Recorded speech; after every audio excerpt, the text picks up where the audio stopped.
Good evening and welcome to London Live Debate with me, Raya El Salehi. This is the show that takes a deeper look at the stories making headlines in the capital and the issues at the heart of life in the city.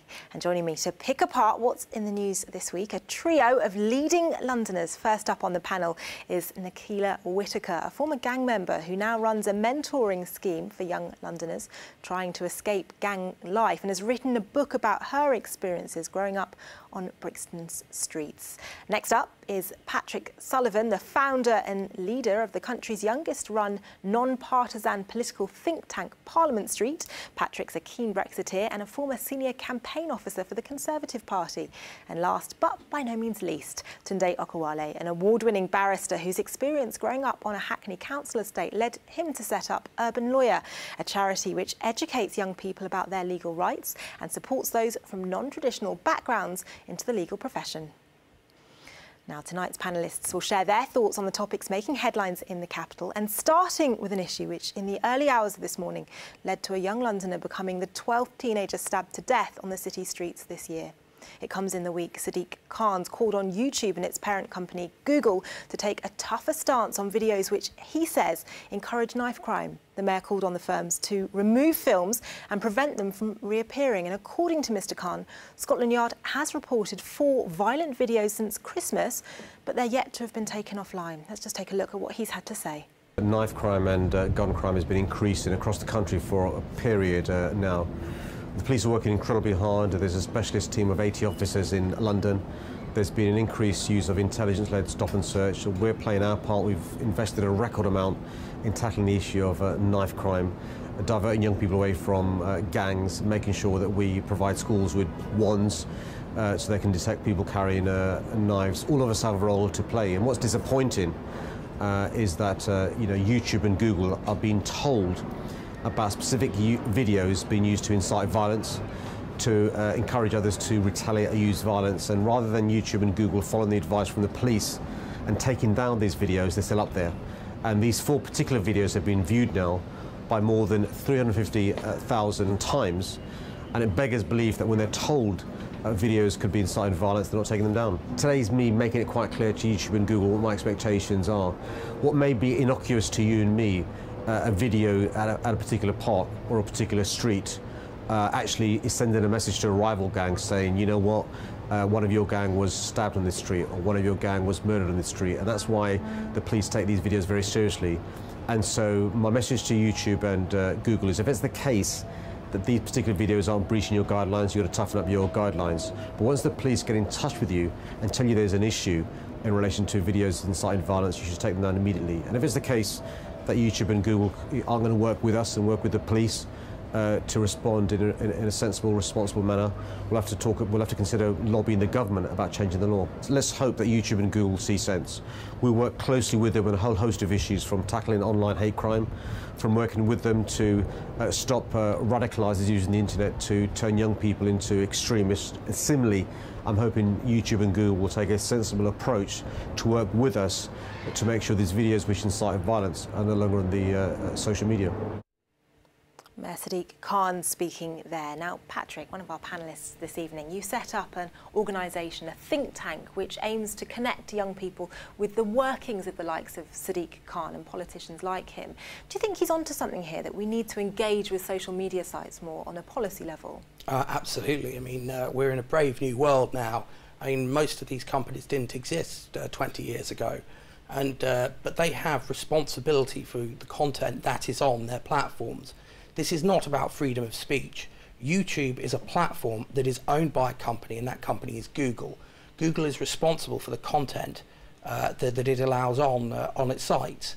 Now, earlier on in this year, 250 companies suspended their advertising with YouTube because their adverts were going on videos that promoted hate crimes and other things.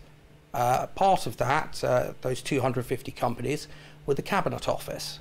I think Sadiq Khan and mayors like Andy Burnham should team up and say that none of their advertising budgets will go on YouTube, will go to Google, while they allow these despicable things to be on their platforms. Tunde, is there an issue, however, with free speech, that if people want to put videos up on YouTube, surely they should be allowed to? I think that's one of the issues. One of the issues is finding that balance between freedom of speech and potentially committing a criminal offence by inciting a particular crime. There's another issue with social media generally anyway, in that there's a co-authorship, in the sense that even if YouTube and Google were to remove the videos, because of the nature of the platforms, people upload them again, or different people are uploading them. So there's an issue in terms of monitoring the content and who in essence is going to police and enforce them, and then ensuring also from a policy point of view, how do they identify if a particular piece of content, you know, specifically is inciting crime? Because sometimes people speak in code and slang. I think that what the mayor's trying to do is very good, but I see it being very difficult unless it becomes very specific, because without that guidelines, it will be very difficult for the platforms to just be taking videos down ad hoc. I can see Nicola nodding your head along there. Do you think it's unrealistic to think that stopping YouTube videos is actually going to make any difference to knife crime in London? I think at the moment it's not going to stop or help prevent the problem or the issue at hand. In light of it kind of bringing awareness to there is a problem and there is an issue, that this platform is being used to glamorise that kind of knife and gang culture, which a lot of young people are being drawn to. YouTube is it's a very big platform at the moment, and a lot of our young people use YouTube. So in light of what they see on YouTube, I do believe it should be filtered a lot more than what they're able to access, because it's easily accessible for anyone to put up any type of videos which kind of sell as a negative image. And the young people at the moment are being drawn to this kind of negative image and YouTube, because it's so easy to upload and kind of get that 10, 20 minutes of fame. And I feel that the platform needs to be monitored a lot more. So I am behind Sadiq Khan, but I don't think it's going to be as easy as he thinks it could be. Yeah, I mean, speaking today, moving this story along a little, the Metropolitan Police Chief, Cressida Dick, has defended the use of stop and search in tackling the rise in knife crime. She's also spoken about fighting the perception that it's disproportionately used against Black and Asian communities, saying, in London, about 1 in 3 stop and searches result in something being found. That shows we're not just doing random work. She goes on to say the perception might be that we stop lots of, for example, young Black men and we don't find anything. We do. I'm sorry to say we find the same rate among people of colour and the people not of colour that we stop. This is not disproportionate and shows fairness in terms of our activity. Tunde, the organisation you set up works with teaching young people about their rights. What do you make of that idea of stop and search? Just firstly dealing with the quote, I'm not sure if it accurately characterises what she said, but I think there's a lacuna in her logic.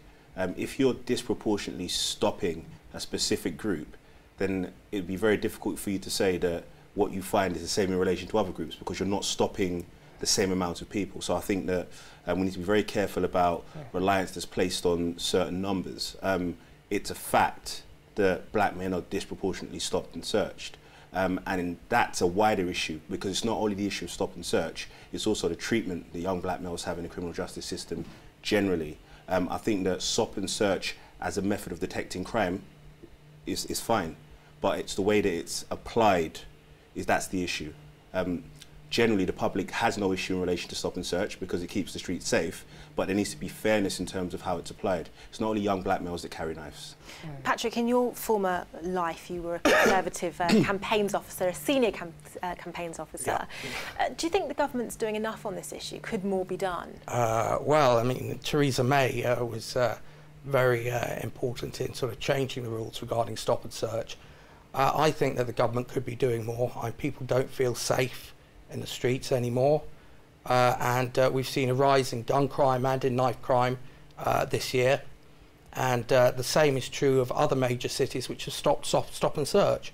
Bill de Blasio won with a landslide in New York, stopped stop and search, and then crime went up. I mean, those sort of things speak for themselves, really. Nicola, do you think that stop and search has too much of a disproportionate impact on certain communities, particularly where it comes to relationships between, for example, Black communities and the police? Is there a sense that it's too dangerous to use? I think it's the emphasis on the Black community is heavily pressured around our young Black males being stopped and searched. What I do believe about it is before the stop and search, there should be a process. And what is the process before that, before they target such a community? Because it is the areas or I shouldn't say they target the communities, instead the areas they target, and within them areas, what is the minority? Young black males. So I think that it could be more, the strategy needs to be readdressed and kind of make it more widespread, because there's young people who are from the same communities, but they don't get the same treatment as the young black males. So it's something that needs to be looked upon, and before stop and search, what is being done in light of preventing us having this epidemic of stop and search being brought back up again, because it made a lot of people feel uncomfortable in 2007, 2008, because it was emphasised only on a certain community. So it's just widening it out and kind of making it fair to all. We're going to talk a lot more about this and other stories making the news in just a moment, but we are heading for a short break now. Still to come between now and 7:30. A suspected acid attack outside Kensington Palace. Does the latest in the recent spate of incidents affect how safe you feel on London streets? Join us again in a few minutes.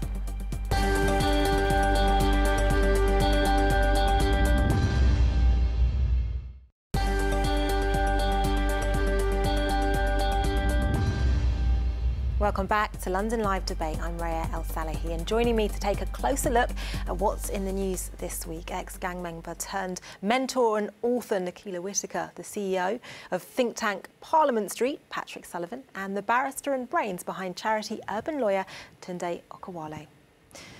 Right, let's delve straight back into the stories making headlines now. And a teenager has been taken to hospital after a suspected acid attack outside Kensington Palace this morning. The 17-year-old cyclist was sprayed in the face with an unknown substance. Now, it comes after shop owners in Hackney have become some of the first in the UK to stop selling bleach and other corrosive domestic products to anyone aged under 21. Traders have agreed to put posters in windows amid claims the government isn't acting fast enough, while former gang member Gwenton Slowly is now an advisor to the police, and he's been explaining why he welcomes the move.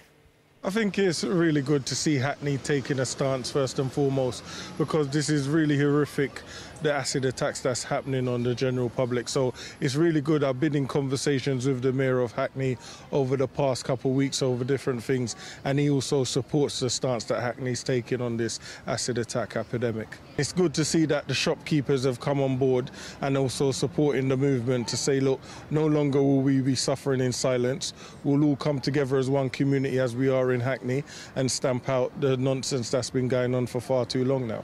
And we also have to make the general public aware that there's two types of acid.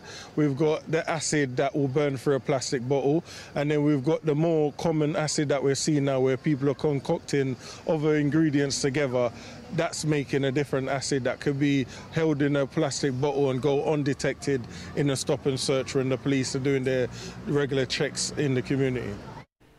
So Hackney shopkeepers leading the way in the country, and Tunde, part of the capital that's your hometown originally. What do you make of this? Do you think it's the right reaction from shop owners? Yeah, it's the right reaction, and in fact it's actually moving in line with the approach that was taken in respect of knives. So prohibiting the access of it to young people, and by setting an age requirement. I think the next thing that needs to be done is there needs to be a change in the law, because currently as it stands, you can buy corrosive substances and walk around, and it needs to be proven that you have an intent to cause harm with it. Whereas with respect to knives, the test is slightly different. Nicola, how much, if at all, are you seeing this sort of thing reflected in the young people that you're working with now? The behaviours of this kind of, the traits and behaviours, it's becoming more apparent within young people. It's a stance that I feel like it's asset-based community development, and I feel that the community needs to be a bit more accountable for the young people, because it is becoming more apparent within their behaviours at the moment. What, blaming parents? Not blaming parents, but taking responsibility, and a lot of parents and outside support are not taking responsibility for the actions of the young people. We all come from a set community, so we all should be accountable for the young people's actions and be able to steer and guide them in the right direction. Patrick, do you feel safe on London streets when you hear stories like this? I don't. I recently had somebody try and steal my phone, one of these moped youths, so that didn't make me feel safe at all. And I think the general sort of feelings amongst friends of mine, young people that I know, is that we're not as safe as we used to be. London, I think, used to be one of the safest cities in the world. I'm not using any graphs or any sort of empirical data to say this. I'm just saying, as a matter of heart, not head, people don't feel safe. Tunde, young people that you work with, you yourself, do you feel safe in London? I feel safe in London, but that's probably not important. The young people that I work with and come into contact with don't. I think that the paradigm in reality depends on your certain circumstances. It's very context-based, where you live and what you're involved in. And certainly, one of the causes in respect of knife crime was the fact that young people didn't feel safe, so decided to arm themselves with knives in order to protect themselves and feel safe, which then created a spiral and a culture of young people carrying knives. And unfortunately, when you carry a knife, you use it. It seems that that's the same thing that's happening with acid, where people are not feeling safe, and as a way of, you know, feeling safe, fall into a misguided sense that they need to arm themselves to protect themselves, but unfortunately it just further perpetuates the violence. It's a vicious cycle, isn't it? Unfortunately. Do you feel safe, Nicola, walking around London streets knowing these sorts of things are happening? I'm starting to feel a little bit unsafe in some areas because you're not really aware of the demographic and where's safe to go when you start to do some of the work in areas outside of South London. But I think the general consensus is you can be scared anywhere you go. So it's just about being a bit more aware and vigilant about the stuff that is happening in the community. It's gone from knife crime to acid attacks to gun crime. So it's just having that broadened knowledge about these things are on the rise, and just to be aware of it, to be honest with you. So it is just part and parcel of life in the city, yeah, isn't it? That's how I feel, to be honest. I'm not thrown off by the work that I do yet, but it is elements of having to have that extra awareness about this acid attacks and kind of familiarising myself with it as well. I just want to bring in something, actually. It's interesting you talk about that. Today, a video released by the police has seen a jogger, by the looks of it, pushing someone into the path, narrowly avoiding the path of a bus. An example of microaggression, perhaps, in the capital. You can see this footage now, the jogger running along in South London, and absolute act of God, some might say, that she wasn't really badly hurt when she was pushed there. But I just wanted to bring up this issue of microaggression in London, that this has led some people to say that they don't feel safe in London. There is a sense of simmering hostility in the capital. What do you make of that, Tunde? Again, I think it's relative. It depends on who you are. I think that there are people that are unpleasant, but there are unpleasant people all over the world. So it's not a London issue? I don't necessarily think that it's specific to London. I think London has its own issues, and that may just be a manifestation of something else. We don't actually know what the cause or the trigger was for that behaviour. Certainly, post-Brexit, there was a lot of, you know, feeling that people didn't belong and that there was a lot of anger and resentment towards them. Fair enough, but just in terms of general aggression and anger, people express their emotions, you know, contingent upon things that they're experiencing, and I don't think that's something that's specific to London. I think it's just general human nature. Patrick, you mentioned that you almost had your phone stolen, or you had your phone stolen. Almost. Recently. They didn't get it. Was it the first time something like that's happened to you? Yes, it was the first time something like that's ever happened. I mean, beforehand, I just sort of felt that I could walk around anywhere and I was sort of safe, almost a sort of sense of invulnerability. You know, we sort of lived in a world where crime was sort of falling year upon year, where cities are becoming safer and safer, and it seems that we're going backwards, not forwards now. What part of London was it, if you don't mind me asking? Clerkenwell. Okay. That's surprising. Yeah. Did you call the police? Did you do anything about it? No, I didn't. I just sort of, my phone was smashed, so I had to get a new phone, but I was just shaken up more than anything else. Well, glad that you're safe. But Tunde, you say it's surprising. Why is it surprising? You say we've been hearing this is part and parcel of life in London. Why does it surprise you? I don't know. Maybe it's because it's something that I haven't actually experienced. I've not experienced anyone try to snatch my phone, fortunately. And the area in which the incident occurred isn't an area that one would associate with that type of criminality in any event. So customarily, when people speak about incidents like this happening, they wouldn't necessarily speak about Clerkenwell. So that's why it surprised me. So had Patrick said it happened, I don't know, somewhere in Brixton where Nicola grew up, or in Hackney where you grew up, you wouldn't be so surprised? Brixton and Hackney are very different. Had you said Brixton 10 years ago, maybe not. If you said Hackney 10 years ago, maybe not. But Hackney and Brixton are very similar to Clerkenwell now. So I probably wouldn't have. And that's the reason why I said in terms of, you know, my feeling about London. London's changed. It's very different to the London that I grew up in. So certainly my experience is very different. I have a different view on that. I feel that that is where you said clock is very common for those kind of things to occur, because these young people now, they're targeting the rich people. You're not going to have that in Brixton, because you're going to get an iPhone, an iPhone 4 possibly. So they're going to go out their ways in areas where they know that it's easy to target. And based on that, just out of curiosity, what phone did you have? iPhone 5. Well, so it's more than a 4. Well, you're getting a lot of these. It's not 6. It's not, but the expectation and the stereotype is the people further out have got more money. They've got their loss is easier than anybody else's gain. So that's the mentality that's been manifested. It's not really a big blow to your pocket. You're going to go and fix it, get a new one. Somebody who's coming from a disadvantaged background, taking something from them, it's not really worth it to a thief. The reason why I don't necessarily agree with that is that if you look at the crime that's actually happening on the streets to our young people, it's against other young people from the same areas, as opposed to going further out. So it's not an isolated incident to, you know, only taking from people that may have more than them. People are robbing people that live in the same communities as them. I'm afraid to say we are running out of time, but it's been great to have you on the show. Thank you so much for joining us. Afraid we are out of time, but thank you very much for joining us and for watching at home.